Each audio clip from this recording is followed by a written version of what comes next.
Good evening, everyone. Herzlich willkommen. My name is James Skidmore, and I'm the director of the Waterloo Center for German Studies, and that's a research institute at the University of Waterloo. Before we begin, I would like to acknowledge that the University of Waterloo ist sich bewusst, dass ein Großteil unserer Arbeit auf dem traditionellen Gebiet der neutralen Anishinaabe und Haudenosaunee stattfindet. Unser Hauptcampus befindet sich auf dem Haldeman Tract, dem Land, das den Six Nations zugesprochen wurde und das sich über 10 Kilometer auf beiden Seiten des Grand River erstreckt. Unsere aktive Arbeit für die Versöhnung findet auf unserem Campus durch Forschung, Lernen und Lehren und Gemeinschaftsbildung statt. At the Waterloo Center for German Studies, we place a high priority on using our resources to facilitate the circulation of ideas and research relating to any aspect of the German-speaking world and the German-speaking society anywhere in the world.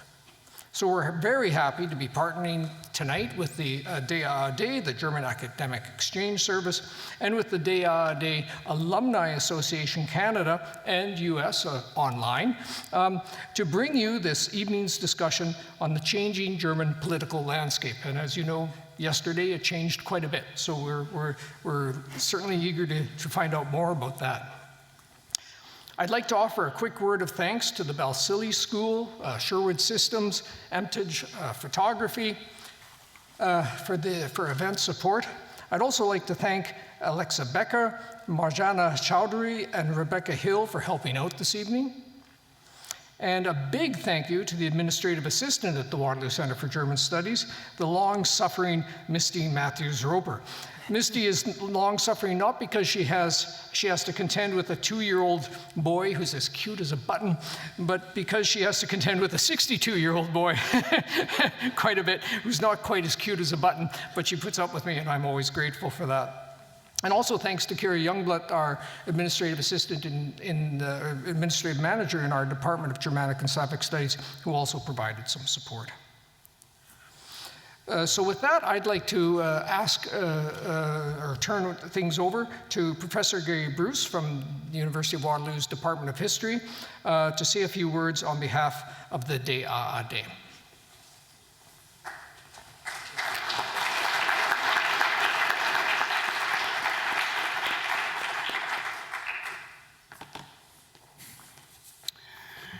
Good evening, everyone. I am not only a professor in the history department at the University of Waterloo, but I'm also on the board of the Alumni Association of the German Academic Exchange Service in Canada, and it's my pleasure to be here this evening. I'd like in particular to acknowledge our generous sponsors for tonight. First and foremost, I wish to recognize the financial generosity of the Waterloo Center for German Studies and its director, who we just heard from, James Skidmore. The center is indeed one of the premier locations in Canada for research, teaching, and networking about German studies, and we're very fortunate to house it here at the University of Waterloo. It is cliché to say, but true nonetheless, that we would not have been able to host this panel discussion without the center's support. So Skid, our sincere thanks for your support for this evening and for the many events that you've also sponsored in the past. Tonight's panel discussion is also supported by the German Academic Exchange Service Alumni Associations in Canada and the United States. We are grateful for their financial support, and I am personally thankful for the input and advice I have received from my colleagues on both sides of the border. Tonight's event is the first of several that our alumni associations are hosting together to mark a major milestone in the history of the German Academic Exchange Service. This important organization, the world's largest funding organization for the international exchange of students and researchers, which has now funded over 1.9 million scholars, will be celebrating its 100th year in 2025. So I welcome all DAAD alumni who have joined us this evening, both in person and online. If you are in attendance tonight, I would encourage you to sign up with our association while you're here. There's an information table out in the passageway where our association vice president, John Paul Kleiner, will be happy to greet you. I would also like to echo some of the thanks that James brought to us this evening for individuals who were instrumental in bringing this evening together, for truly outstanding administrative support. I'm grateful to Misty Matthews-Roper. For the travel logistics, thank you to Rebecca Hill. And for graphics and advertising, thank you to Gabriel Bruce, who may or may not have had much choice because he is my son. It is now my very happy role to introduce the moderator for tonight's panel discussion. Professor Jan Völkel has had a marvelously varied academic career. Following his PhD in political science from the University of Freiburg, he obtained various teaching, research, and visiting scholar positions, including at the University of Salzburg, the European University Institute in Florence, Cairo University, the Université de Montréal, Dundee University, Southern Denmark University, and others. He won the prestigious Marie Curie Fellowship from the European Union for a research project entitled Parliaments in the Arab Transformation Processes. He is currently a DAAD seconded professor at the University of Ottawa and a researcher of Germany and the European Union. Please join me in welcoming Professor Völkel. Thank you.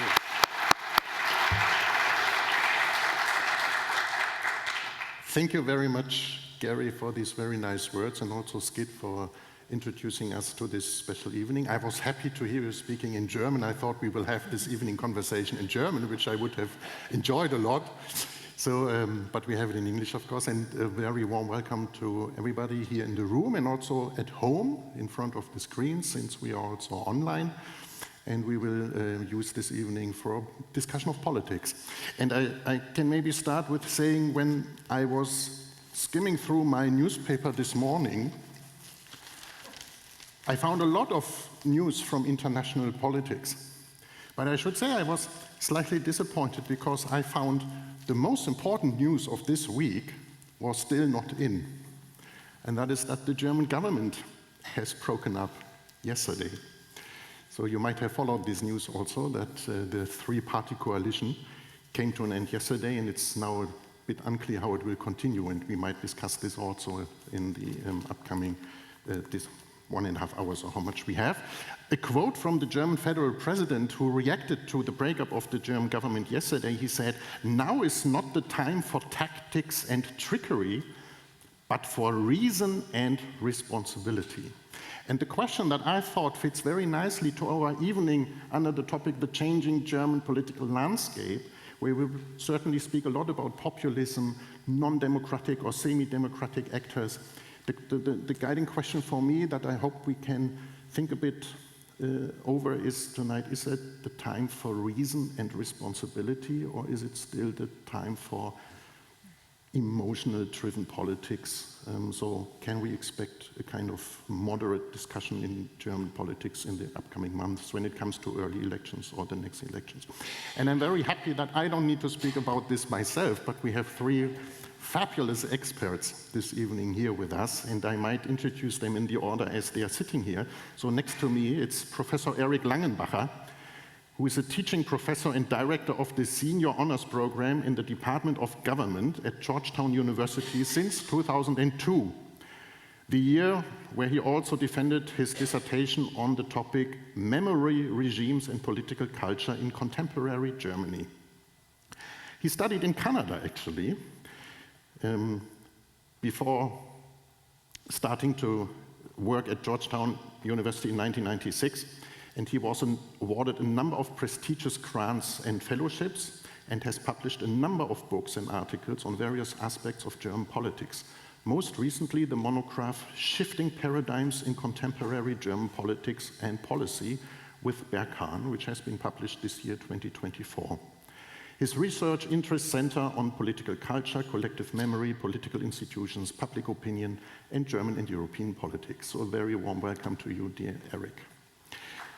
Yeah, I think that's worth an applause.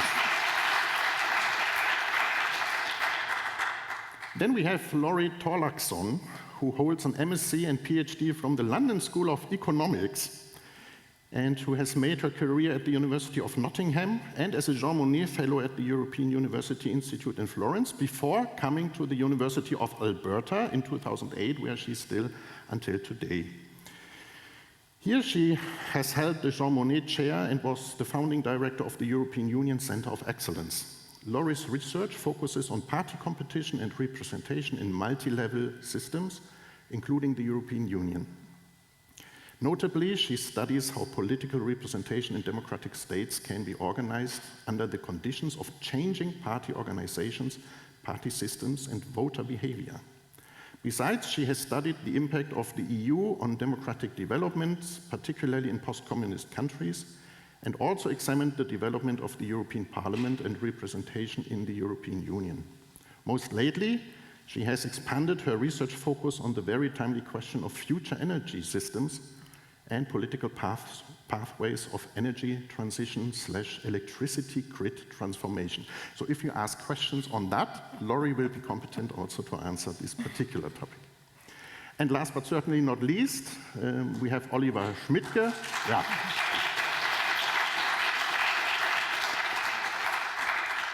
So Oliver Schmidtke is with us, professor and a scholar in European Studies in the departments of History and Political Science at the University of Victoria. And he holds the Jean Monnet Chair in European History and Politics since 2006. Since 2012, he has been the director of the Center for Global Studies and has held numerous EU research-related positions, including being the president of the European Community Studies Association Canada, EXA-C. He received his PhD from the European University Institute in Florence and worked at the Humboldt University in Berlin and the Center for European Studies at Harvard University. His research focuses on comparative European politics and contemporary history, European integration, the political sociology of immigration and ethnic conflict, and the role of identities and collective memory in modern societies. Much of his research he has conducted in close cooperation with a number of German universities and research institutes, most notably the universities of Bonn and Hamburg. And in 2016, Oliver Schmidtke received the Faculty of Social Sciences Research Excellence Award.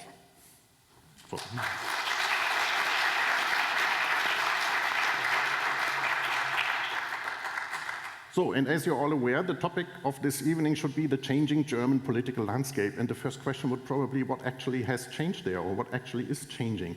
And from my perspective, maybe just 3 keywords, and then we go into your presentations.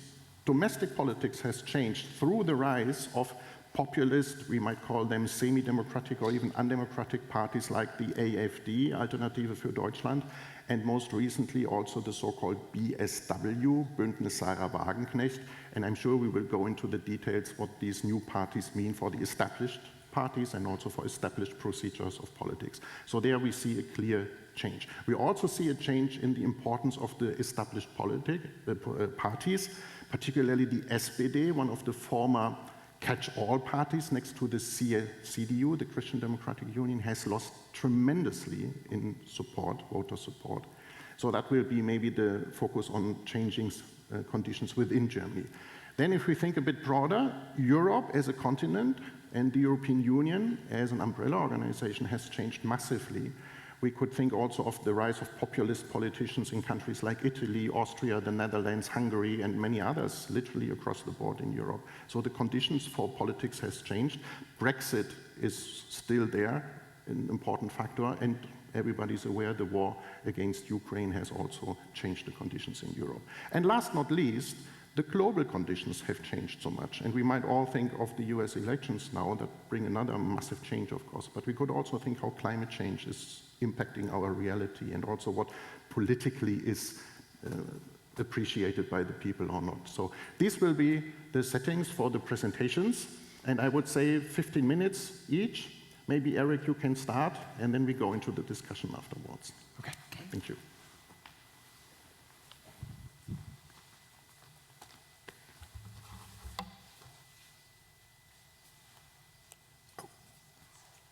It works. All right, coming from Washington, D.C., I can't tell you how excited I am to talk to you about German politics for a change. And I came up with this title long before everything happened yesterday, so we're going to try to take a deeper dive into what's happening in German politics and how concerning it might be. So I thought I'd start by looking at how we got to this moment in time. And I mean, obviously we could go back to German unification or even earlier, but we'll start with the 2021 Bundestag election, which took place in September of that year. It was an unexpected result if we were looking at what to expect earlier that year. The SPD was polling around 15–16%, kind of where they are right now. And for a variety of reasons, including a kind of lackluster candidate on the side of the CDU, they actually won the election with just about 26% of the vote. The CDU-CSU came in second with 24.1. Then we have the Greens with nearly 15, the FDP at 11.5, the AfD, that's the Alternative for Germany, at just around 10, which was about 2 points less than they had gotten in 2017. And then we have the Left Party with 4.9%. So this is the results. It took them a while, but they did end up with the so-called traffic light coalition, I guess I should go back, of the SPD, the Greens, and the FDP. We'll talk later on, in case you're not aware of the color schemes of German parties, but every party has a color, and then the different combinations, they've come up with something witty to call the different coalition combinations. But to look at the kind of like deeper picture for a second. So here on the left, I have a figure of voting trends in the Federal Republic going back all the way to the first democratic election in 1949. And we German political nerds have long referred to the big catch-all parties, so the SPD and the CDU-CSU, as the elephants, die Elefanten. And so that's what I have here. I have the kind of combined vote share of the two largest parties. I have the small parties that made it into parliament at different points in time, and then we have the other category. And the big kind of takeaway is that for decade after decade after decade, the two elephants just dominated German politics. And then, in fact, for, 25, 30 years, there only was one third party in the parliament, which was the FDP. The Greens, of course, entered in '83, then we got others after unification. And you can see their share declining. Back in 2021, that was the lowest share since the beginning of the Federal Republic. So the party system is fragmenting. You can see that also in the so-called effective number of parties calculation here. I won't bore you with the specifics of how it's calculated, but when the effective number of party is between 3 and 5, we call that a moderate multi-party system. And then when it gets above 5, it starts to become an extreme multi-party system. And you can see, again, for decades and decades, all the way into the early 2000s, this was a moderate multi-party system, but now it's really started to increase, and we're in the extreme multi-party range now. So here we see polling. This is the famous Sunday question, the Sonntagsfrage. If there was an election on Sunday, how would you vote? And this goes back all the way to 2017. But I guess what I would note, I'm going to try this cool, yeah, there we go, right? You can see how popular the CDU was actually during the pandemic. Merkel got a big bump in support there. But then here's the point in time when the SPD won the election. You know, it was a momentary kind of outpacing of the Union. But since, I think, mid-2022, it's been on top again, right? The blue line down here is the AfD. You can see how much they've increased in strength, although they're down from their peak. You can see the decline of the SPD and the Greens, for that matter. And then also the FDP, which is, as we'll see in a second, not doing very well at all. So here is one of the last Sunday questions that was asked. You can see the CDU at 31%, AfD down to 18 from their peak at 22, 23 about a year ago, SPD at 16, Greens down to 11, FDP at 3, the Left Party at 4, and then this new Sarah Wagenknecht alliance at about 8%. It's important to note that the current government, it's now defunct, right? But the current government, as of yesterday, was actually one of the least popular governments in the history of the Federal Republic, supported by about 30% of voters. The CDU has been leading for over 2 years. And in fact, ever since Friedrich Merz became the CDU party leader in late January 2022, they've kind of been the strongest force according to public opinion polls. So what do Germans care about? I apologize for those of you who can't read German, but I will do my best to kind of translate. So first, we'll look at what they think about the different parties and the different leaders. This is all data that's coming from the Politbarometer, which is done by Forschungsgruppe Wahlen, a very well-respected kind of polling outfit. So first of all, you can see that the government overall had a negative 1.3 rating. I think it's from a -5 to a 5 kind of scale, so people aren't very happy with it. But you can see that they're especially unhappy with the Free Democrats. That's the kind of liberal party, which had really, really negative ratings. When we look at politicians, the most popular politician is the defense minister, Boris Pistorius, who I met once, and I can tell you a fun story about that if you want later on. Anyway, and then we have a couple of other union politicians. Habeck is actually one of the more popular, but still underwater. Habeck, one of the Green ministers. And you can see that the least favorite politicians are Alice Weidel from the AfD, Wagenknecht, Christian Lindner, the now ex-finance minister. And then now here are voters' concerns. So on the left, we have the most important kind of topics in October, and we can see it compared to the last time they had surveyed people in September. And you can see that it's asylum, migration, integration is number 1, although it's gone down, followed by the economic climate, energy, Ukraine war, the bickering in the government, the AfD, inflation, so those are all the kind of concerns.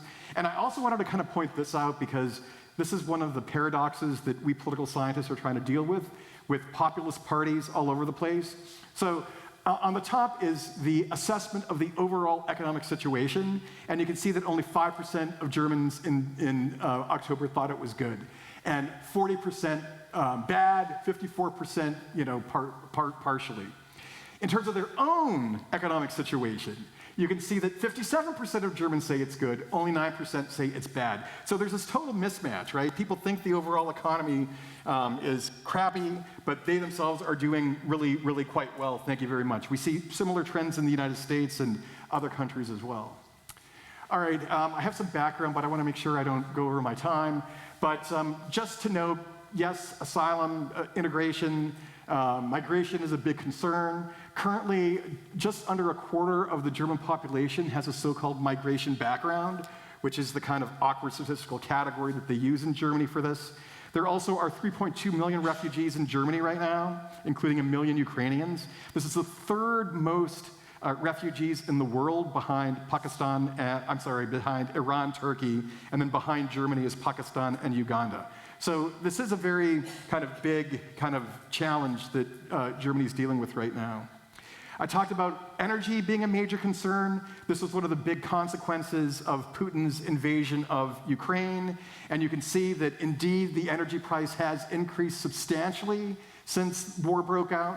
You can see it's spiking, it's come back down. These are wholesale prices. So, I mean, there's a there in terms of people's concern about electricity.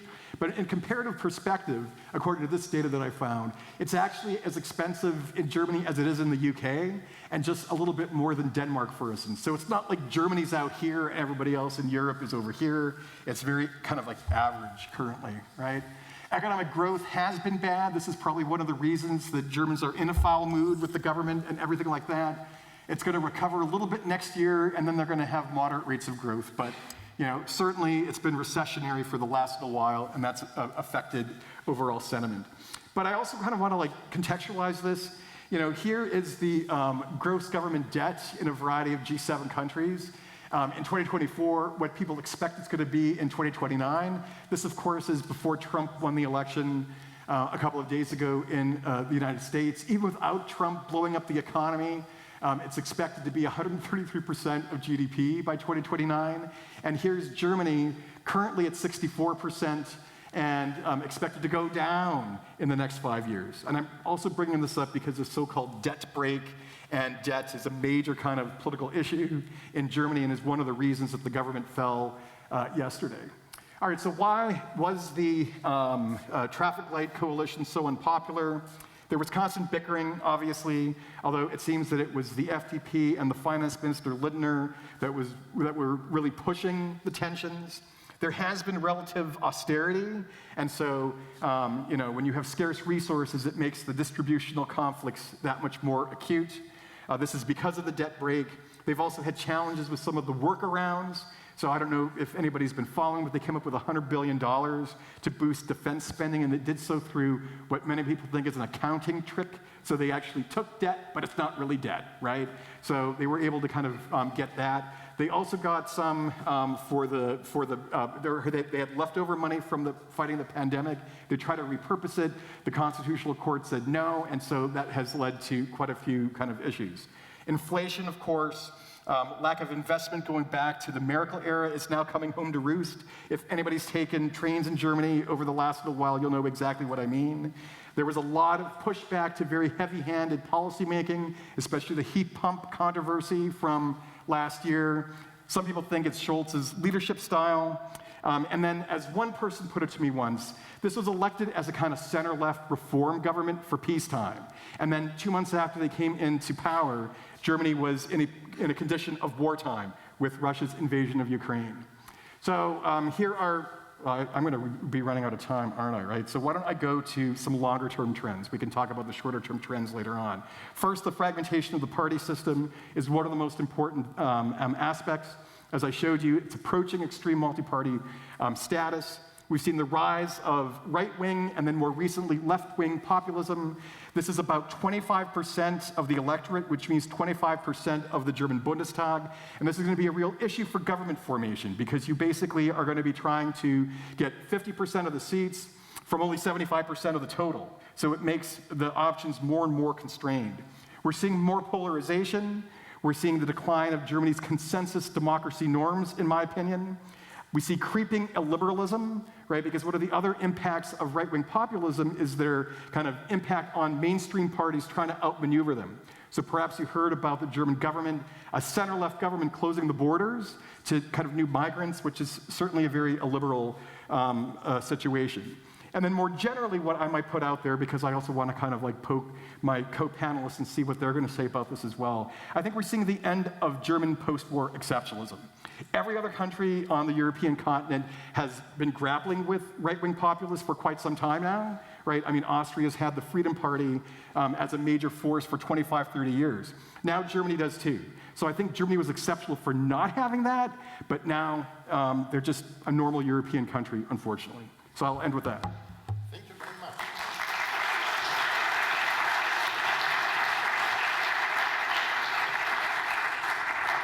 And we will go deeper into the details, just to say that the German government indeed starts to question the Schengen system, which is one of the fundamental achievements of the European Union. Laurie. Okay, thank you very much, and it's a pleasure to be here tonight. What I want to do is follow on from this information that Eric's given us. I'm going to start by taking a closer look at what's been happening in 2024. So what's been happening this year, just to set the stage. And then I want to look at those trends and those electoral outcomes to try to identify, how much has changed? What are the consequences of that? And then I'm going to ask about how these changes have perhaps impacted German politics in 3 ways. Number 1, whether it's led to a crisis of representation. Number 2, whether it's led us to a crisis of governability. And then number 3, are we left with a crisis of democracy? And then assessing that, asking, where next from here?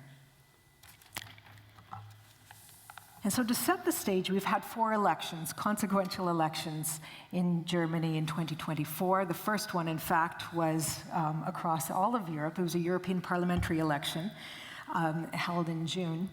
And back in 1980, 2 German political scientists came up with a way of interpreting and understanding European parliamentary election outcomes, and particularly European parliamentary election outcomes in Germany, by coining the phrase called a second-order election. And so this is commonly how political scientists interpret election results in the European Parliament, as well as in the German Länder. They are second-order national elections, meaning they are not quite as important as national elections. They don't determine the composition of the national government, and instead, Reif and Schmidt argued that they tend to serve as barometers of public support for the incumbent governing party at the federal level. And so they're used to punish or reward these parties. And so in the European parliamentary elections in June, we saw this happen, a classic second-order election result where the traffic light coalition parties were hit. They were hammered by this outcome. And in the European Parliament, the CDU won the plurality of votes coming out of that for Germany. And then we found that the far-right Alternative for Deutschland was in second place. SPD got hit. Their voters mostly stayed home, and this is quite interesting. And so they had a very poor outcome because about 2.5 million of their voters decided not to turn out at all, which political scientists would interpret this as basically being fed up and disillusioned and feeling like you don't have much of a choice. But interestingly, that largest chunk of their votes that they left did not leave them for other parties. Their second largest group of votes that the SPD lost, in fact, defected to the CDU. That third largest chunk of the vote that the SPD lost, they went to Alternative for Deutschland. Now, we also saw in that election the emergence of the new BSV party with 6.2% of the vote, and then the Greens, like many Green parties across Europe, really suffered, and they landed up in fourth place. Now, that election was quite consequential beyond the borders of Germany because the strength of the AfD showing in that European parliamentary election led to the formation of a new European parliamentary grouping, the Europe of Sovereign Nations, led by the AfD. And they formed their own parliamentary grouping because they were too extreme for both Le Pen and Viktor Orban. And so that tells us something. You know, it used to be about 15 years ago, far-right parties in the European Parliament would sit alone. They'd be non-aligned, they'd be non-coalitionable, and they would not be able to find enough fellow travelers across Europe to form a steady parliamentary group, and that's no longer the case. And so it's really changing European politics. And that, it's important in the European Parliament because when you sit in a parliamentary grouping, you have resources. You can get a rapporteurship. You have resources to fund your offices. If you are non-aligned, you don't have that. And so resources are power. And so that's why that's important. Now looking later on, so in September of 2024, we have 3 Ländlevel elections. So also we can see those through the lens of second-order elections. So in Brandenburg on the 22nd of September, actually surprisingly, the SPD were re-elected. They ended up with 32 seats in the parliament, but close behind with 30 seats, Alternative for Deutschland, so the far right. BSV broke into that party system with 14 seats, which is quite a large number of seats for a brand new party. And then the big losers out of that election were the Greens, as well as the old left, the Die Linke. Looking at Saxony, which held their election on the 1st of September, we also saw one of our major traditional core parties, in this case the CDU, holding on to power. And once again, like in Brandenburg, the far right, the AfD, in a strong second place, and the BSV breaking in with 15 seats. And once more, the Greens and Die Linke bearing the big losses. In Thuringia on the 1st of September, this was very interesting, a historic election in the sense that for the very first time since the Second World War, a far-right party won a plurality of votes. So the AfD won. However, as I'll talk about in a moment, they are a party that can secure a large amount of votes, a large amount of seats, yet they are not yet coalitionable in German party politics. We again, in this Lent, we see the same trend of the far left losing significantly Die Linke, who they had held the post of minister-president, and they lost 17.9% of their votes. So huge losses, and the BSV come in. You know, and we see that if we look and try to look ahead at what might come out to the next election, which is coming up sooner than expected, 3-year federal polling trends show us, not surprisingly, that the CDU, which is the federal opposition, on the rise. We'd expect that through a second-order lens, and the far-right AFD in second place, and the SPD as the main loser. So looking at this all together, we don't see a collapse of the major parties in German politics. We're certainly seeing weakness of the center parties, but it's if we compare in comparative perspective in other European party systems, Germany is not doing that badly in this respect. We could compare to France, for instance.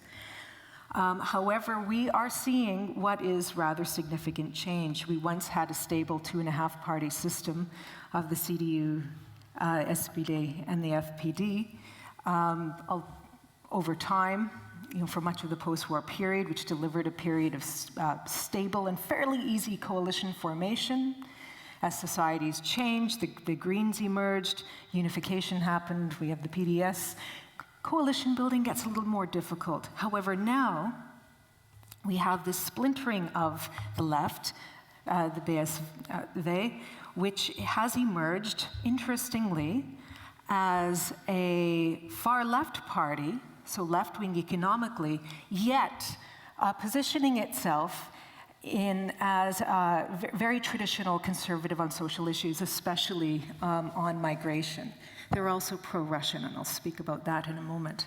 Now, BSV, in that sense, looks very familiar if we look further east and look at countries of Central Europe, where populist parties, unlike Western Europe, where populist radical parties tend to be on the right economically. In Central Europe, we tend to find authoritarian parties on the left of the political spectrum, so it looks a bit familiar. So what does this mean for Germany? And so I want to first raise this question of a crisis of representation.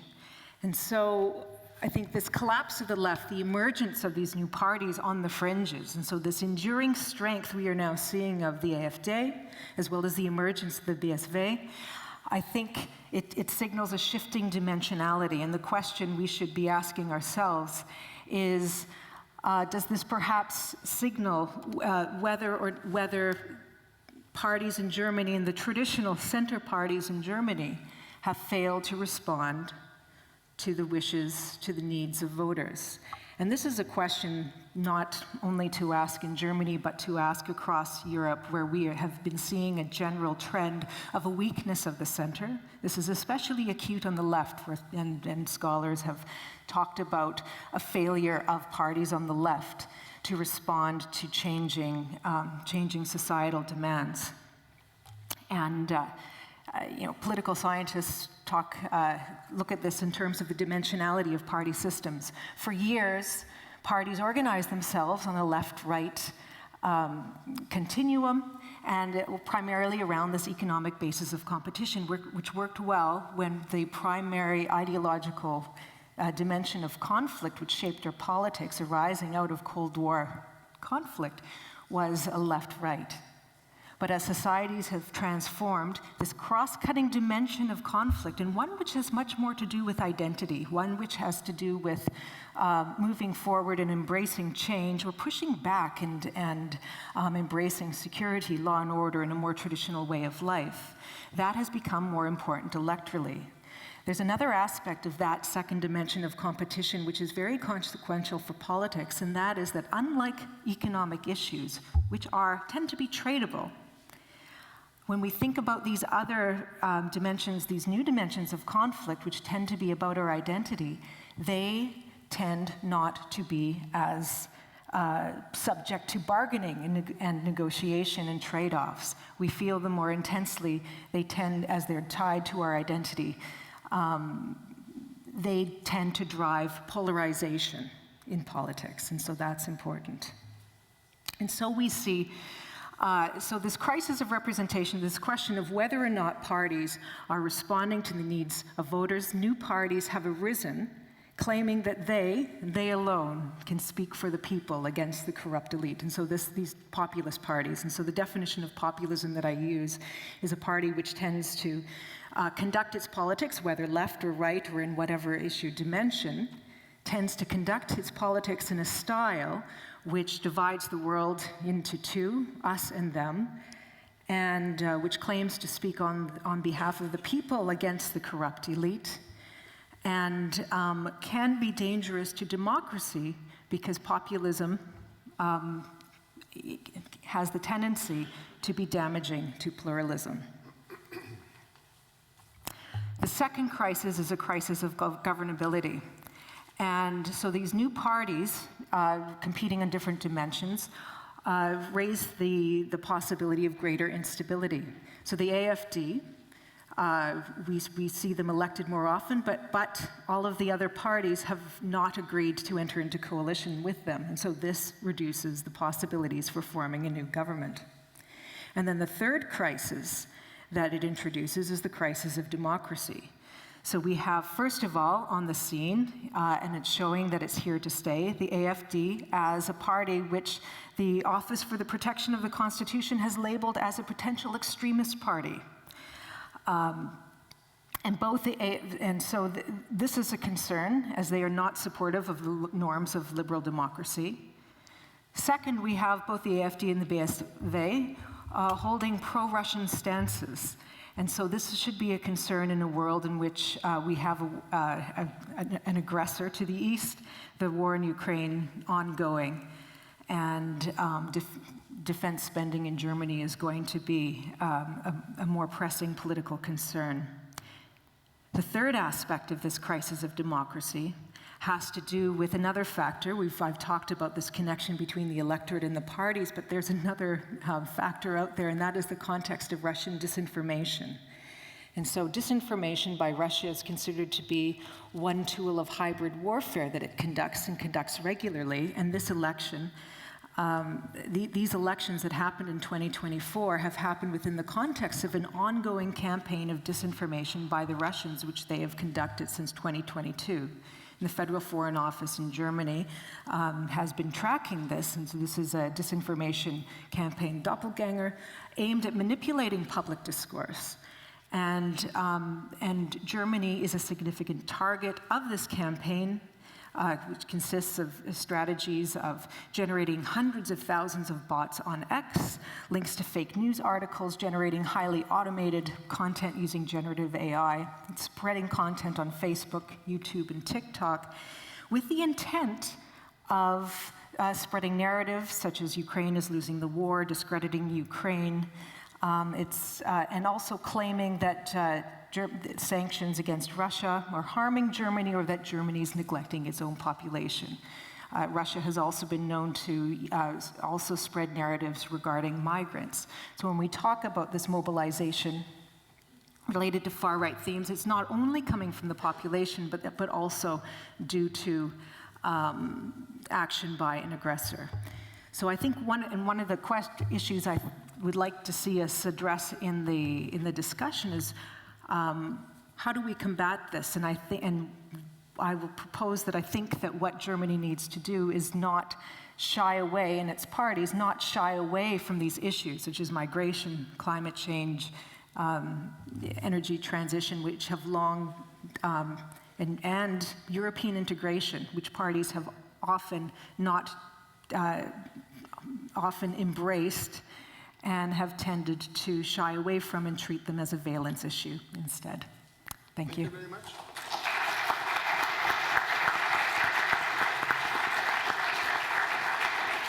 And it's maybe indeed important to remember that AFD and BSW, even though they differ in many instances, they are united in their stance towards Russia. Yes. And in their stance towards the Western integration, and that includes European integration, but also transatlantic relations with Canada and the United States. So that will be an important point for discussion, probably. Thank you. Oliver. Thank you. Let me start off by thanking the organizers for inviting me, but also complimenting them on the timing of this event. 2 days after the American election, 1 day after the implosion of the German government. I'm not sure what insight you have into German politics, but that's pretty impeccable. But I must also say the proximity of those two elections, they have for me, a chilling effect thinking back of what just happened in the United States. So when I reflect on the crisis of democracy, forgive me if I'm a bit more somber than I should be, but as you will see, I will also, in the end, come to, we were asked, what possible ways of addressing some of the features of crisis, the rise of the populist right there is. And what I'm going to do, and we've heard already quite a bit about this, so I can build on the two speakers that you've just heard. I will first, address very briefly the threat of ungovernability, because that is looming large, and it is, and you raised the question, is it something dramatically new? Or do we see more of the same? And I'm going to make the argument that we are really at a watershed when it comes to party politics in Germany. Then I focus a bit on the normalization of the radical right in Germany, the AfD, and then give you a sense of where I see this going in terms of a more profound challenge of German democracy. So that should look familiar to you by now. The stability of German politics was primarily due to the fact that we had two so-called Volksparteien, people's parties, who could, in coalitions, form governments through much of the post-war history. You can see this here. And we have now more parties. That was the focus of what we just heard.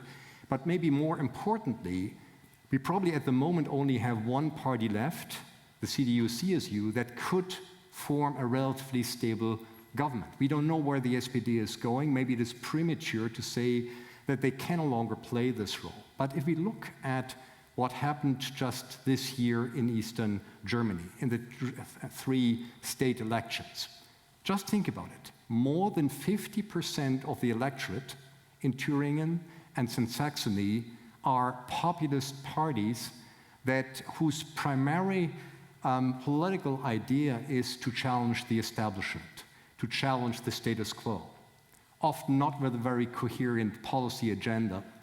And this is, if you have 50%, it becomes very difficult to form a stable government. We spoke about what is the margin that you need, and think about the options that we have at the moment. The FDP is probably likely to struggle to get into the next parliament. The CSU already declared they wouldn't endorse any coalition with the Green Party. Who does this leave? And one central question, and we briefly heard about this central issue: will the parties be ready to accept the right-wing AfD in any form of coalition government? So far, they have committed to the so-called Brandmauer, the firewall, to keep the extreme right out of government and out of power. This then leaves really only, either a coalition with the alliance of Sarah Wagenknecht, and we see how difficult this is at the moment in Saxony and in Turin, where there is a possibility, but you can see fundamental challenges. So essentially what we're left at in the upcoming election in Germany is a likely scenario in which only the old Bonn Republic parties might be able to form a government. But think about the implications. Christian Democrats and Social Democrats may be a new iteration of the Grand Coalition. That will have very likely the effect of strengthening the populist protest even more. If the two centrist parties go together and form a unified government, this will strengthen the polarization in German party politics and those who say, look, it's all the same, these parties don't represent us. So we might see a kind of negative feedback loop here that if you see these major parties pressured to come together. Now, what about, let's go back, it's a bit too early. What about the rise of the extreme right? And I think, again, I can't underline, I think the new character and the end of exceptionalism was one term used here, but it is really something dramatically new that we've seen now, two regional elections, one in which the AfD gained close to 33%. A right-wing party, as such, also declared by the constitutional agencies in Germany, it is officially a right-wing extremist party. winning the majority of the votes in Turin. And maybe let me take on my hat as a historian for just a moment. In 1930, the first minister of the NSDAP entering a coalition government, this happened in Turin. And the conservatives at the time thought they could control the NSDAP. We know how this worked out. And just, I don't want to draw a direct connection to history and that will repeat the same way. But at least there's a danger of opening the floodgate and normalizing the extreme right to be a coalition partner along those lines. The other part that I see is, maybe one more aspect here. We talked about a comparative perspective, end of German exceptionalism. It is quite astonishing to see how the AfD tries to become a normal party. If you look at Italy, with the Fratelli d'Italia or the Rassemblement National in France, they struggle to redefine themselves as a normal party on the conservative spectrum of the scene. They try to get rid of their extremist ideology, at least strategically, presenting it this way. The AfD has moved in the other direction. They are voted into office, or not office yet, but into parliaments, partly not in spite of their extremist rhetoric, but because of it. There is a great degree of support for a nativist ideology that they proudly now have. And so what we might see is not so much the direction the extreme right is going in Italy and France, but more like in Austria, where we had the Strachers, the Haiders, the Kicksels. They, in a way, have opened the door for normalizing right-wing participation in government. Let's see where Germany is going and whether it follows this direction. One more element, because my field of research is migration, we heard about this as well. If you think about normalizing right-wing ideologies, it is about voting for them, but it's also about normalizing a particular discourse. And if you listen to political debates in Germany recently, over the past couple of weeks, the panic over the rise of the AfD, its electoral success in Eastern Germany, has led major German parties to adopt a rhetoric that is very similar in terms of portraying, in particular, asylum seekers as unwanted, as linked to security risks, as an undue burden on society in terms of the socioeconomic costs. And we have seen almost an attempt to outdo the AfD in terms of an anti-immigrant rhetoric by mainstream parties. So we see an infiltration of some of the ideas that have often been a taboo for very good reasons in post-war German societies, become a normal political capital in electoral campaigns and party competition. So just another element of this gradual sense of normalcy for Germany to have an extremist party in parliament. Now, I should move my slides here, because this is here just another dimension. Look at this, it's a bit outdated, but it gives you another sense. This is where most people with a migration background live in Germany, which is primarily in the western part of Germany. And on the right-hand side is the biggest support for the AfD. I would argue that over the past 20 years, Germany has made quite some strides in promoting the integration of people with a migration background or immigrants, and they have made some progress. And you can see here that in those parts of Germany where you have far less presence of these immigrants, the rhetoric, the anti-immigrant sentiments are the highest and translate into the vote for extreme right. And I can only hope that this won't have a negative effect on achievements that Germany has done in terms of integrating foreigners into their society. Does this translate into a crisis of democracy? Laurie, you started discussing this. I don't want to over-dramatize, because if you look at these numbers here, you can see Germany is still very much in the middle ground with roughly 55%, more than half of people saying, I'm relatively satisfied with democracy. But you can see also other trends. Look at some of the countries in Southern Europe, by the way, Italy, Spain, Greece, a high degree of dissatisfaction with democracy that we can see. In my assessment, looking at Germany over the past couple of years, Germany has followed this kind of polarization that we've seen in American society, not to the same degree, but we see a degree of dissatisfaction and the sense of not being able to articulate this discontent with democracy with respect to established political actors and parties. Laurie, I think you mentioned this at the end of your presentation. Populist parties, what they claim in their very name, to be the vox populi, the voice of the people, is to give, in a way, an expression to anger, dissatisfaction, disenchantment that many people feel with the reality in which they live.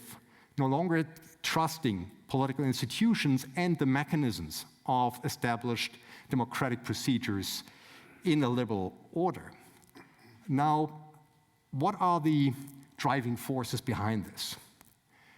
I think Germany is no exception to trends that we've seen across different Western democracies. Think about the echo chambers of the social media world, where you listen to your own political convictions.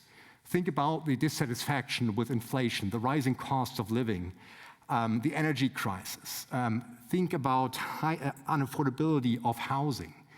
These are all things, we have seen this in the stats. These are the issues that many people feel are not properly addressed by those who are trusted with their vote, those in power. And in this respect, the Traffic Light Coalition hasn't done a great job. It has, in a way, underlined the sense of, oh, these democratic institutions don't work for us, given the paralysis and the bickering within this coalition. So in a way, the Ampel coalition hasn't done a very good job of reaffirming the ability of traditional parties to take these issues seriously and do something about them effectively. Now, what are the possibilities of strengthening democracy? And I give you another stats here. This is in German, but you can see the English translation to your left here. And you can see here the satisfaction with the functioning of democracy rises the smaller the political community is. In the light gray is that you're happy, the darker blue is so-so, and the red one is not satisfied. And you can see here there's more trust in and satisfaction with democracy at the local level. So my suggestion for strengthening democracy that is clearly under stress in Germany, but also elsewhere, is to, in a way, in this respect, let me backtrack for 1 second here. The rise of populism is an indication of a crisis of democracy, that we have actors who have a huge degree of contempt for the procedures, for the institutional arrangements and the rules of liberal democracy, indicates that many people don't trust these very rules anymore. So in a way, a renewal of democracy as a lived practice that could come from grassroots organizations by some form of direct involvement in the democratic decision-making process, I think is pivotal in this respect. So in a way, what we see, the moments of crisis can also be an incentive to renew this very different arrangement that we call democracy that needs to be translated into become a meaningful practice. The second, I can hear already our chair giving me the warning sign. The second element here I would suggest is to take those concerns that we hear about seriously. I think that's what we have seen in the American election, if I'm not mistaken, that there is a lot of dissatisfaction. While the GDP numbers, the job growth look promising, in the perception of many people's lives, the economy doesn't work for them. And I think it reflects a great degree of a grown and increasingly pertinent form of social inequality, where those who are least fortunate, who feel they are least threatened by social decline, or who feel that the economy is not working for them, no longer feel they have a political advocate. I mean, the very notion that the Conservative Party in America can now call itself the working class party is quite astonishing if you look back a little bit. But it shows you also the failure of the established left, the socialist, the social democratic parties, to take these concerns seriously and have policies in place to respond to them. So in this respect, my idea for a renewed form of democracy, and in Germany as well, the SPD could in a way use this moment of crisis as a way of reinventing itself. But we'll see how successful they will be. So taking the concerns of those who feel disenchanted, not having a voice seriously, and allowing democracy to become a lived practice for people in which they feel that their voice is being heard. And one of these ideas of active engagement are so-called Bürgerräte, councils for citizens. You know, this has been tried out a bit as a practice. It's not the silver bullet, but it's one element of trying to allow citizens to penetrate what they often perceive to be the halls of power in which they have no say and no voice. All right, I'll leave it with this. Thank you.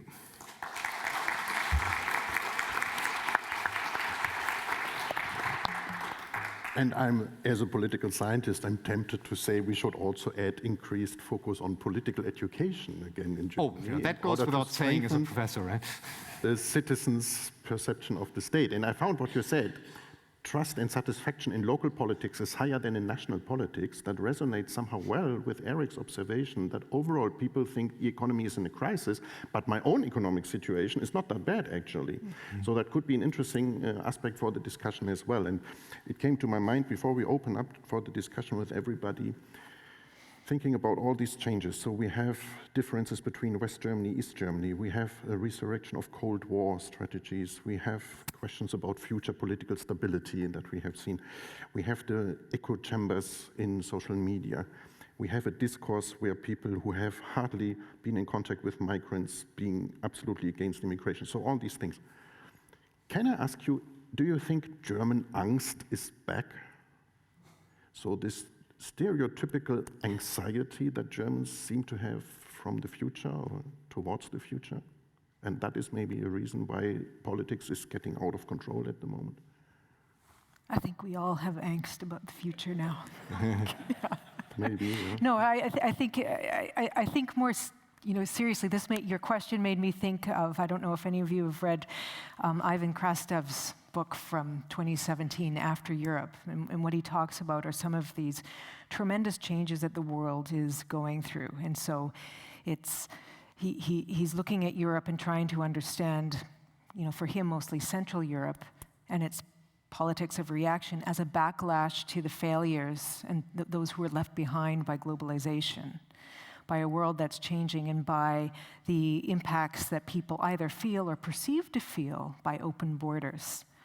And then we can add to that transformations that the world is undergoing due to automation and AI, and the possibility that in 10 years from now, all the jobs that we think we might have, that those will be done by robots, and who knows, will only the lucky few find meaningful work. And so I think that's a backdrop that to the politics of our time, here as well as in Europe and in Germany, that needs to be taken seriously. And I think it may explain some of this momentum for parties like AfD and BSV. Mm-hmm. I would say, when did angst ever go away? Yeah. Right? I mean, maybe there were a couple of years during the Merkel era where things weren't that kind of like angsty, right? But I mean, how much angst was there after German unification? Oh my God, what's going to happen with East Germany, the wall in the head and everything like that. Back in the 1980s, oh my God, it's nuclear weapons were going to be destroyed. And, 1970s, it was, Waldsterben and, acid rain and stuff like that. So I think the Germans are just an angsty culture. What I might say is more worrisome is the return of another tradition, that of cultural pessimism. And so I guess what I worry about is that there seems to be this creeping feeling that Germany is in this kind of irrevocable period of decline, right? You see this with the economy, the constant fretting over the economy, but there just seems to be the sense that there's no hope, that this is it. Germany's going to finally deindustrialize. They're not going to be, the workshop of the world anymore or anything like that. So I'm a little bit more concerned about rising cultural pessimism. Yeah. I'm not sure, Oliver, if you want to add something. I mean, Germans don't do optimism, it seems, that. But on the other hand, maybe I'm not an advocate of angst, but maybe this sense of vulnerability, also awareness of how things can go wrong is also part of the resilience of German culture, to identify these challenges relatively early and do something about it. So it might be a lesson learned from the tragedy of the 20th century. You understand why this angst is there, right? So it could also be a way to direct energy, but it needs leadership for this. And I think has become clear here, right? If you have a political elite that is no longer that no longer excites, that is no longer project the ability to bring forward a project that resonates with people, right? I think you need both, right? You need those who can inspire in terms of their leadership, their ideas and their visions, and then in a society that, in a way, mobilizes these energies that are needed to address it. It is a particularly challenged situation. Think about a war in the center of Europe, right? Think about now probably a protectionist American economic system under Trump. So these are what Germany has in a way enjoyed for decades in terms of normalcy. In terms of its security policy, its economic standing in the world, all those are called into question. So sometimes angst might not be too far from reality, or at least being justified. Yeah. We might open up the discussion now and include also questions here from the room. We have 2 colleagues, I believe, with microphones. And also, if you're following from home, you might use the chat function or the question and answers function, and we will forward your questions here to the Might I ask a question to Oliver while people get going? So you kind of concluded your presentation by talking about populism as a symptom of the crisis of democracy. And I think I'd like to push you a little bit on that, right? Mm-hmm. I might agree with the point that maybe it shows, maybe it's a symptom of a crisis of representation, but I mean, you can't take agency away from the populace as well. Mm-hmm. I mean, in my mind, the way that I would put it is that, yes, there are issues there, right? But then populists exploit those issues, they exacerbate the issues, and that's when the more serious crisis of democracy or something else can happen. I mean, for me, this is part of the definition of populists, is that exploiting, even creating a crisis. There's this new book out by Hansen and Olsen that makes that point, that the AfD, they basically have seized upon or sometimes try to create crises, and a new crisis for each election, right? It was the pandemic, before that it was the migration crisis, before that it was the Euro bailouts. So I don't know, I guess I would say, you can't take the agency away from what these folks are doing. Definitely not the agency, but if you think about the implications, right? Think about what just happened. You might not be aware in the Landtag in Thüringen, right? So where even the first session made it very clear with what kind of contempt for the rules of liberal democracy the AfD enters into parliament. And this is one of the paradoxes of populist politics, right? You think about a right-wing organization that, in a way, hate Europe as a transnational project. They are voted into the European Parliament. They go there basically with the attempt to destroy this very organization, or at least its rationale, for which they are appointed, right? So I can see, populists, they do have a point, right? They articulate those things that established liberal democracy has failed, or that its actors had failed to put into the political spotlight. But at the same time, they often don't have any coherent policy agenda. They often fail miserably when they are in power, and they do a lot of damage to the political culture. Liberal democracy is dependent on deliberation, compromise, the willingness to listen to each other, and exactly these things are systematically undermined by these forces. So that's, in a way, it's not so much that you can also describe populism as a corrective to democracy. That shows the deficiency that we clearly have in our democratic system. But I think the implication of letting them in particular into government or into positions of power can be quite devastating. If I was sitting in the audience, I would now ask the question if we should reread Karl Popper's The Open Society and Its Enemies. But I'm not in the audience, so I want to invite you to raise a hand or make yourself visible, and then we can take... One questioners. Thank you for your very enlightening and sometimes information-dense presentation, Eric. Yeah, and so I have a question regarding it was mentioned the Freedom Party in Austria was mentioned, and I'm thinking if a little history lesson, in 2002, the Freedom Party was in talks to become part of the cabinet level, the government in Austria, and Israel withdrew its ambassador to create a big, kind of a PR nightmare for the Austrian government. And so that kind of led to the Freedom Party not being part of the coalition in 2002 in Austria as a far-right party. But over the decades, the kind of Freedom Party as a far-right party has been groomed by Israel as a far-right society into adopting a more pro-Israel stance, apartheid stance for in Austria. And so now it has become acceptable, kind of a part of the government in Austria. It has taken part in the government. I'm thinking, how similar is the AfD position? I mean, in the future, in the coming years, right now it's against, supporting armed and Israel and all that. But what about in the coming years, the trajectory of the AfD aligning, becoming like the Freedom Party in Austria, where it's groomed by the Israel lobby in the Europe, so that it supports actually the Israeli government in the genocides right now or future genocides, so that it becomes acceptable as part of kind of in the European and German society to become part of a coalition, as long as it's it's acceptable, as long as it's blessed by Israel government, then it becomes part of it's considered acceptable to be part of the German society. So what about the trajectory of the AfD following that of the Freedom Party in Austria, where it's groomed to becoming acceptable party by adopting a pro-Israel stance? Thank you.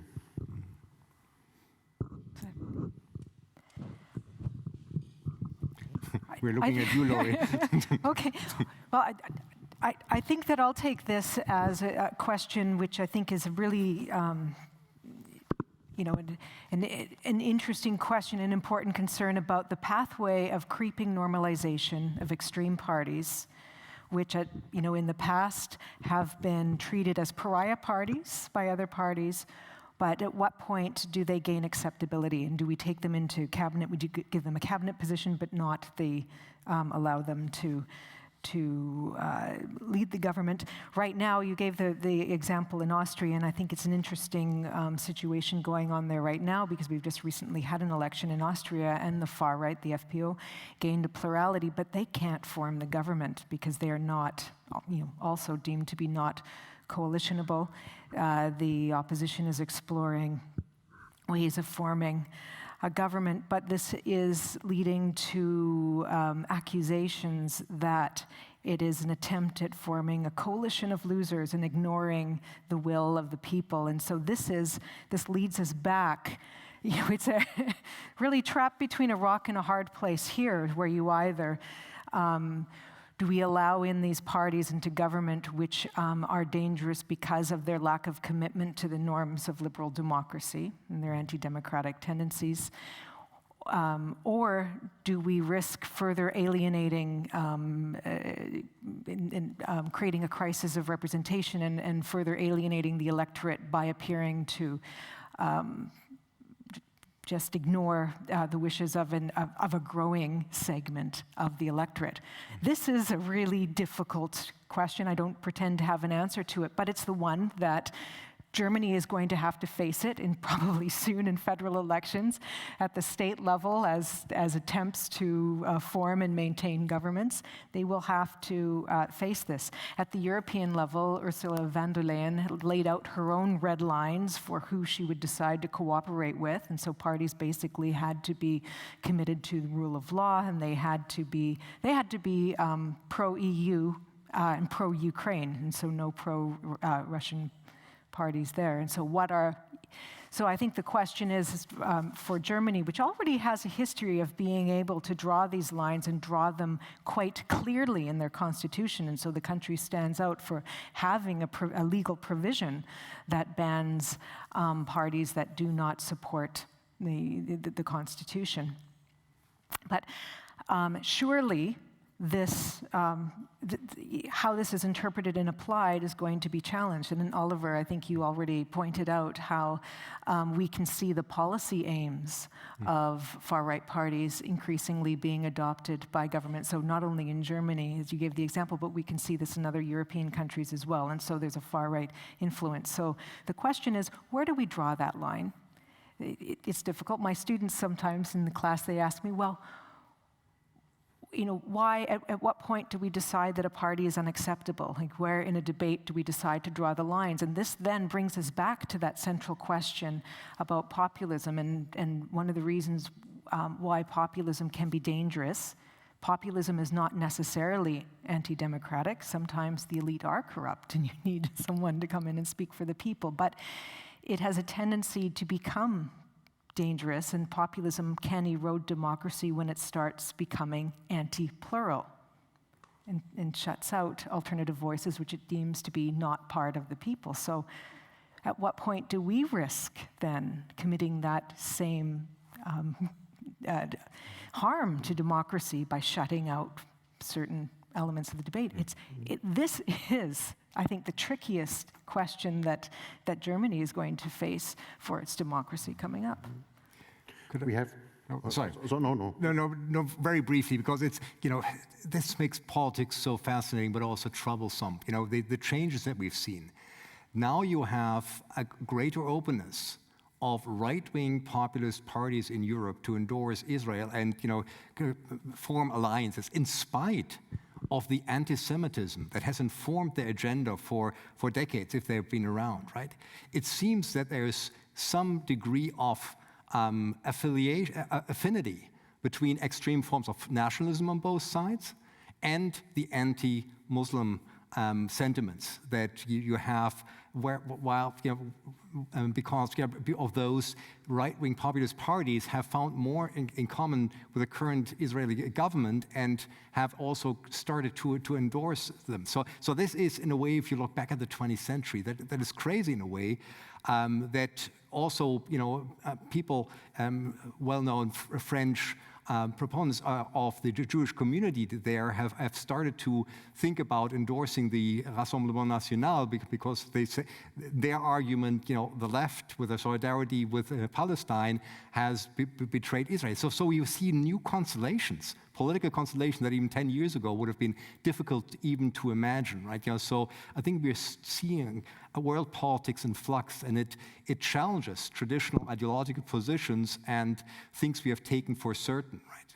Yeah. And I'd like to ask, I think the AfD will be in government within 10 years. Oh, yeah? Yep, I do, because this process of normalization will continue, but also it'll all come down to the CDU saying, we want to govern in a center-right or a conservative manner. Right, and when you're in a grand coalition, when you're in a coalition with the Greens, pray tell, that's not going to be a conservative center-right. They're going to get frustrated. They're going to want to do that.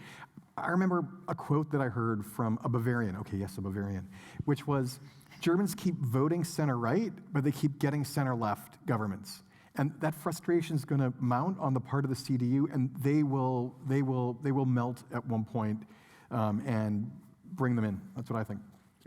I thought I was pessimistic, but Yeah. And I just want to say, you increase my German angst tremendously. So we have another question here on the right side, and then we move left, right, and so on. Please. Oh, no, sorry. Are you asking a question or you're holding the microphone only? Perfect. Then please. Yeah, hi. Eric, you mentioned kind of like the crisis that these populist parties create, and I think there was mention as well of, addressing the real concerns that populist parties present. Is there concern that you think that more conventional parties addressing these problems grants the populists legitimacy in the eyes of the public if these topics become kind of more widely addressed outside the populists? Yeah, I call that the I can't believe it's not butter phenomenon, right? Like, why do you want to eat margarine when you can eat butter, right? So the more that the mainstream parties kind of, I don't want to say sell out, but have their policies influenced by, far right or right populist positions, the more it kind of empowers the far right because people want the real thing.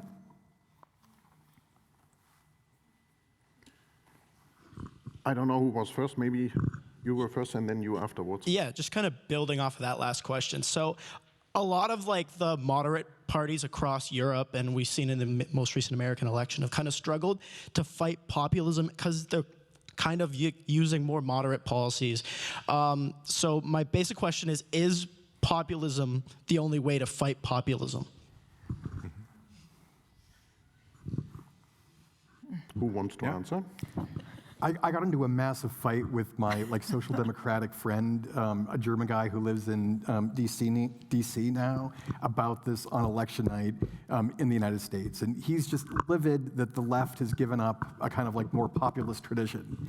And he thinks, he was a big Bernie Sanders guy, right? He thinks that we wouldn't be where we're at today had Bernie Sanders been allowed to kind of flourish back in, 2016, if not before that. So I don't know what the answer is, but certainly a lot of people think that you have to fight fire with fire, so to say. Mm-hmm. And I would maybe reframe his question in a way to say, have social media become so influential that populist strategies are the only way to respond to what people express in this new sphere of public? And that probably makes it hard for classical, traditional styles of political communication to compete with this new way of publicity.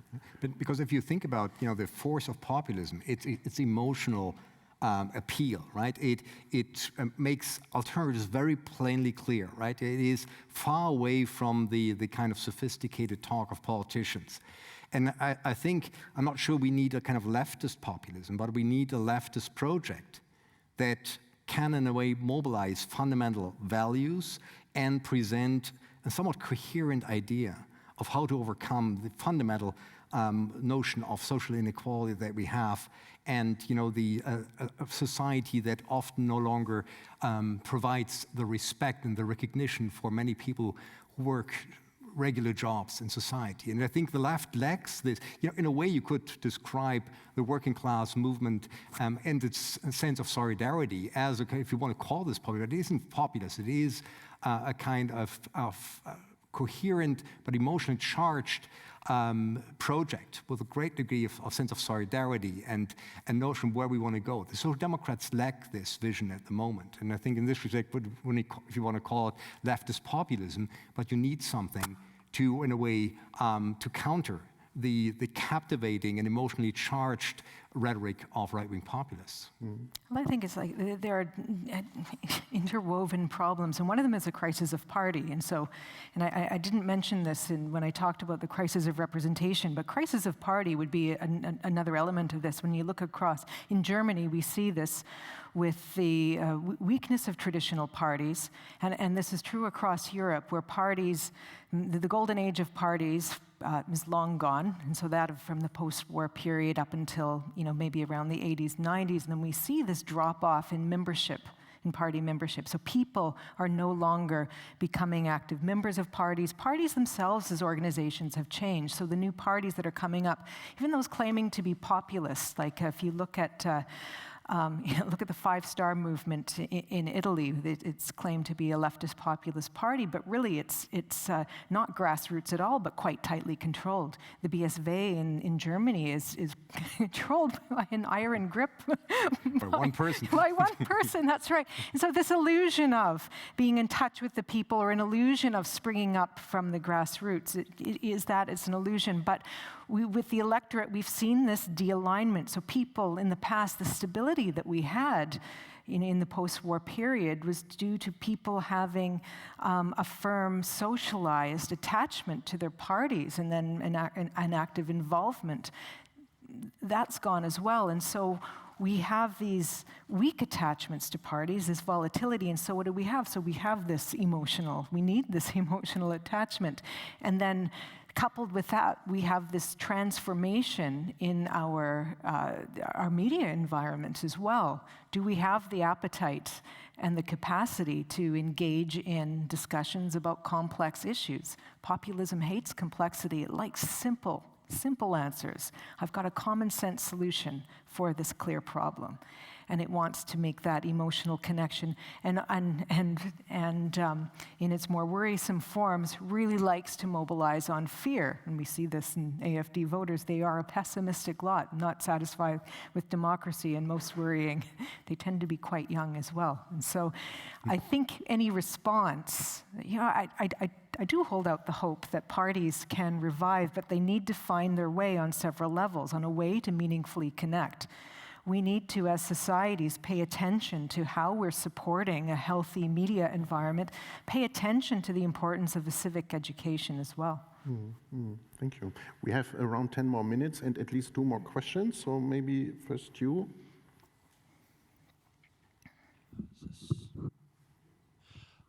So my question is kind of rooted in historical memory. I'm a historian, so I'm just sort of thinking backwards more so than forwards, but just generally, and maybe as educators, do you have any sense that there is either a lack of or a waning amount of historical memory of kinds of the cause and effect of this kind of populism that might lead to authoritarianism in Germany or elsewhere, just generally, considering the wave of populism, maybe Europe-wide as well? I'm currently writing a grant application exactly on this one, the link between collective memory and democracy. So, sorry I didn't pay you to come up and raise it, but I think it's a very important point, because also, when we have democracy, we take it for granted, and often we don't see how fragile those democratic regimes are, and the rights that we have acquired over time, also through often various fights and adversaries in history, how this needs, in a way, to be defended in daily practice, right? Yeah, so I think we have a newer generation now coming up, and for example, this is one of the findings that we've seen in the elections, that young people have flocked to the AFD. It was quite shocking in the last elections in this respect. They often have no memory of the communist rule in Eastern Germany, what this meant for democratic rights.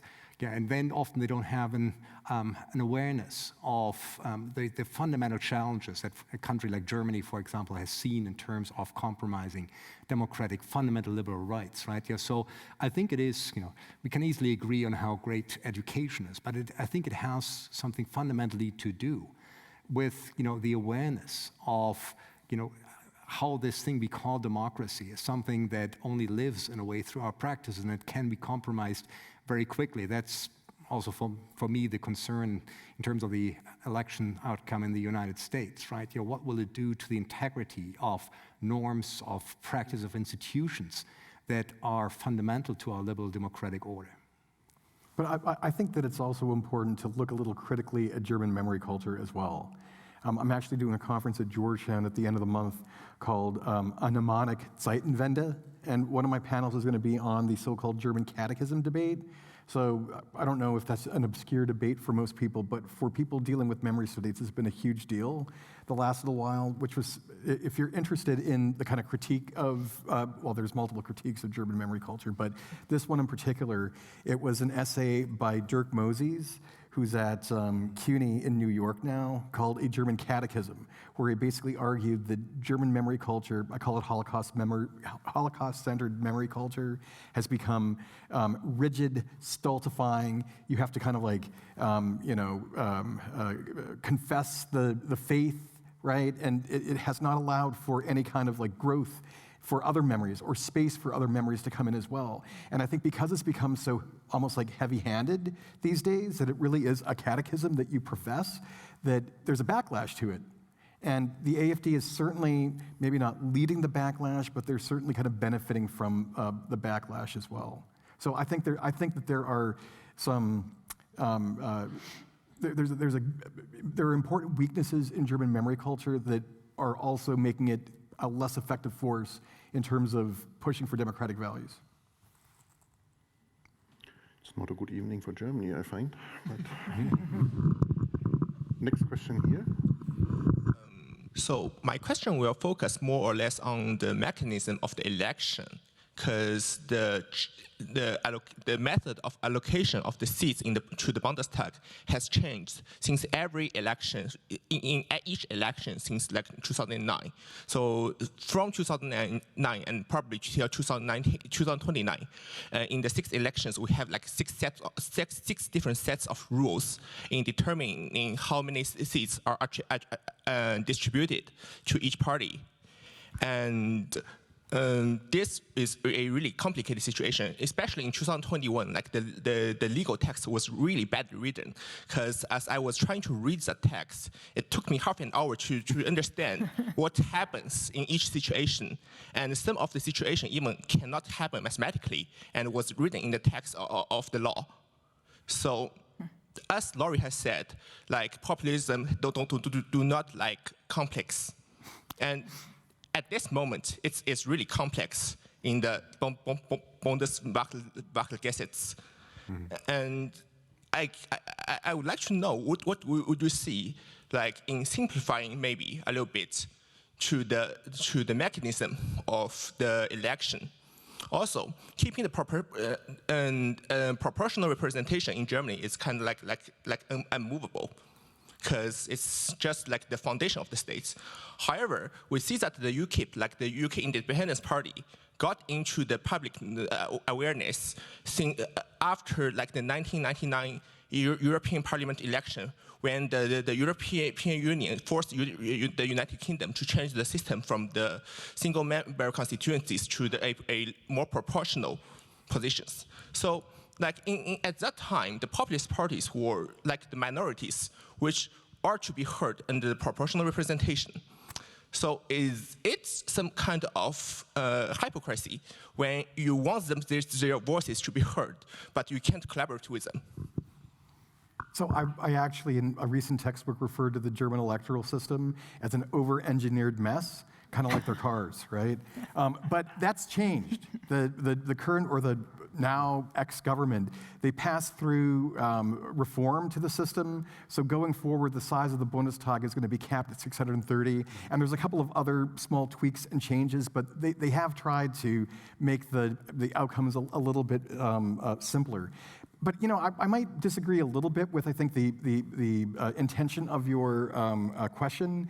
So the problem is, right? So yes, in systems that use at least partially proportional representation, it'll be easier for new parties to make it in, right? But the thing about the German system is that because it's multi-party, because it's elected the way it is, that you can kind of quarantine, you know, and which is what they've been doing up till now with the AFD. The problem with more majoritarian systems, like in the United States or in Britain, is that once this kind of tendency takes over one of the two like parties, that's it, game over, right? So this is what's happened to the Republican Party in the United States, right? So I don't know. I mean, I see your point that sometimes it can be a very complicated kind of method, a complicated system, but it has its benefits. Questions from the virtual audience? Yeah, we have a couple questions. So we've got one here from Manfred, and it says, Franz Joseph Strauss, the influential leader of the Christian Social Union, famously stated that no democratic party may arise to the right of the CSU. And this was his way of ensuring that the CSU occupied the right-wing political space, thereby preventing far-right parties from gaining traction in voters. So, did the CSU fail to heed Strauss's method of controlling the right wing?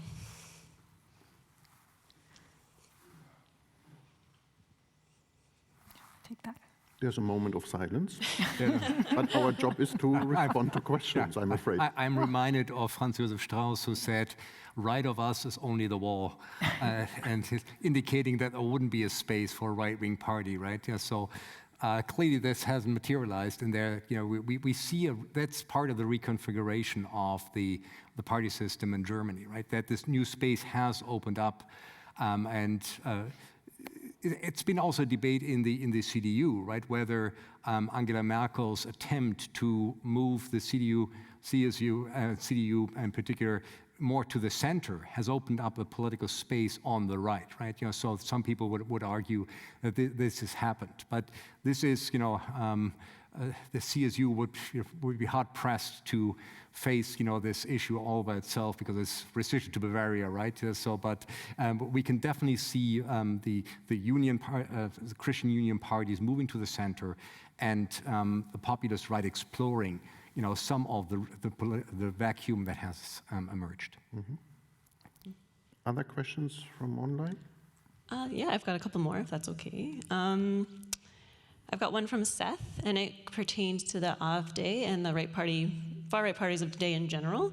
How important is charismatic leadership? Which I think we've kind of discussed. But.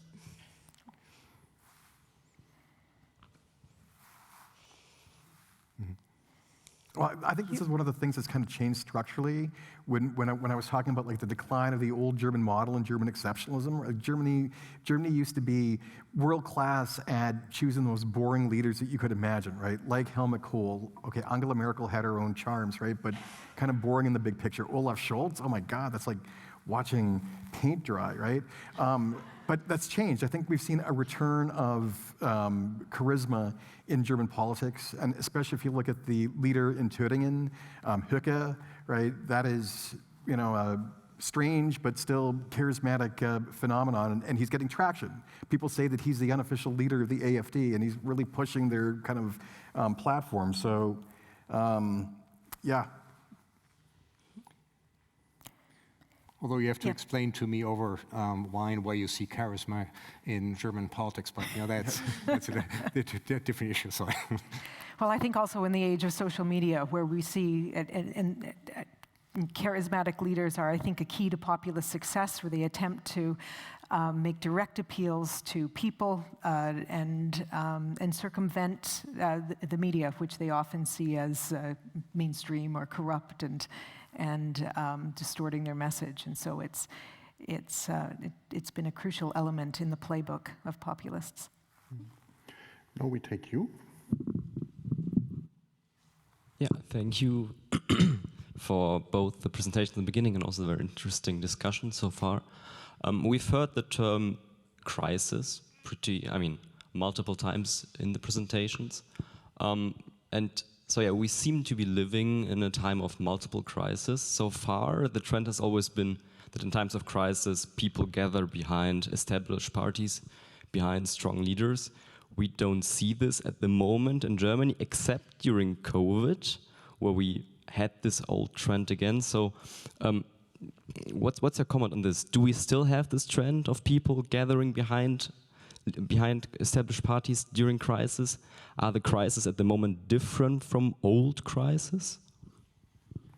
Thanks. I guess you're speaking about the rally behind the flag effect, right?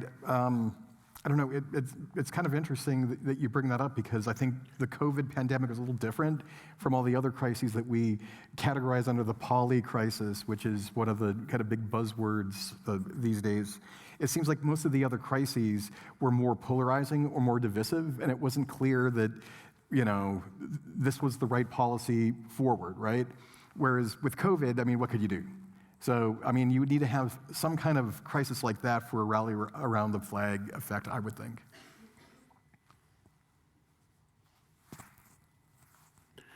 If that answered your question, you stand between us and the reception, so be aware of that when asking your last question. Okay, my last question is only a two-part question. No, but I have just, I want to talk about the Green parties in Europe, and I don't know, what I see is like maybe more of a right-wing trend, like a centrist. I mean, like Baerbock is talking about like having like a post-pacifist kind of a military posture. And she was mentioning, that she wants to have a, maximalist, Ukraine position, doesn't want to shut down the war as quickly as possible.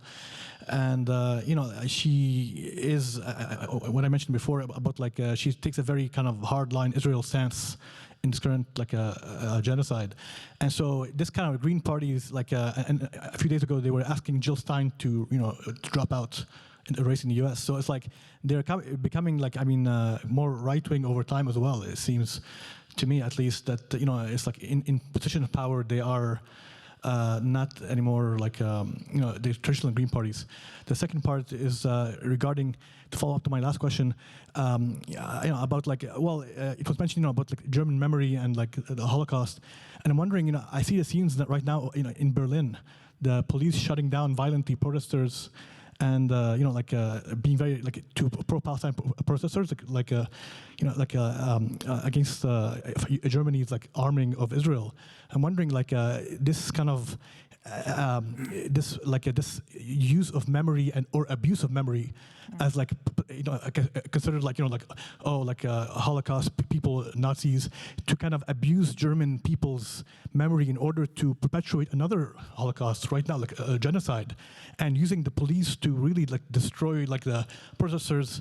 I'm wondering what has happened in Germany over these past few months as we see the scenes of like the police really being really violently shutting down protesters and just it's like it's also like a kind of like a free speech is not really allowed in Germany as much. And maybe I see Oliver besides maybe you conclude with your question that we can answer also. Yeah, this fear and like in German society to question things. Oliver, aside from you, I think most of the panelists didn't want to touch that question last time. Regarding Israel and Germany's support of Israel. I'm wondering the fear, does it extend to this panel? Okay, thank you. Yeah. Could I start with the first question? This is part of the transformation of German politics in a way as well. Think about the Green Party and the seeming paradox that the Green Party, traditionally representing the peace movement, the non-armed movement, is now the party that is the strongest advocate for sending weapons to Ukraine. And this has to do, I don't think the Green Party has fundamentally changed. The political context has changed, the geopolitical reality. The Green Party has always followed the two fundamental, if you want, normative principles of German politics. On the never again war was one, try to create peace without weapons through deliberation and so forth, so the pacifist movement. But then there is never again genocide and tyranny. That is the other normative principle that comes out of the post-war period in Germany. And now they, for example, look to Ukraine and say, we see the immediate threat of tyranny and the destruction of a country through an illegitimate and aggressive war coming from Russia, right? So you see this, probably 20 years ago, although the Green Party had the same question in Yugoslavia and Kosovo, actually, and they agreed to the intervention of NATO at the time, again, to prevent ethnic cleansing. So the Green Party's position has changed, and this is, if you look at Germany, say, what's going on there, I think the geopolitical context in which Europe finds itself at the moment is dramatically changed. Mm-hmm. You have the chance to find concluding words from your side if you want, Laurie and Eric.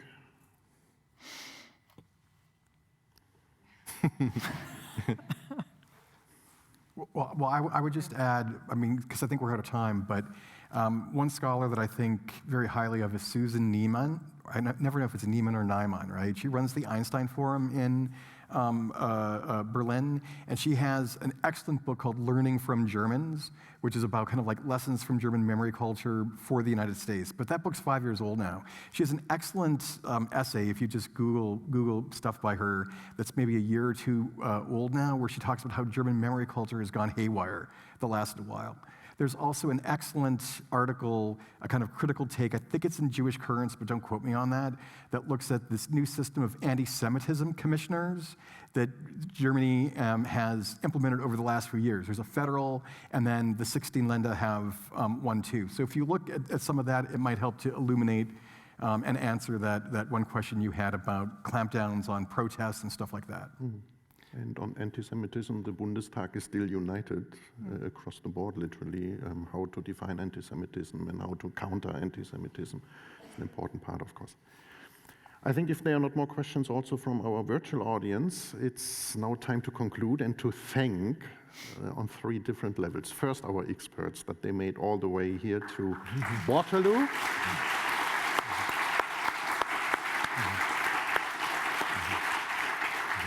And that you shared with us your insights, your competence and expertise on so many different aspects of German politics and the changing landscape of German politics. So that is a big thanks that goes out to you. Then, of course, to the organizers and to our hosts, the Waterloo Center of German Studies and also the German Academic Exchange Service. Jean-Paul Kleiner is here from the Toronto Information Center of the DAAD and the Waterloo Center for German Studies and the DAAD.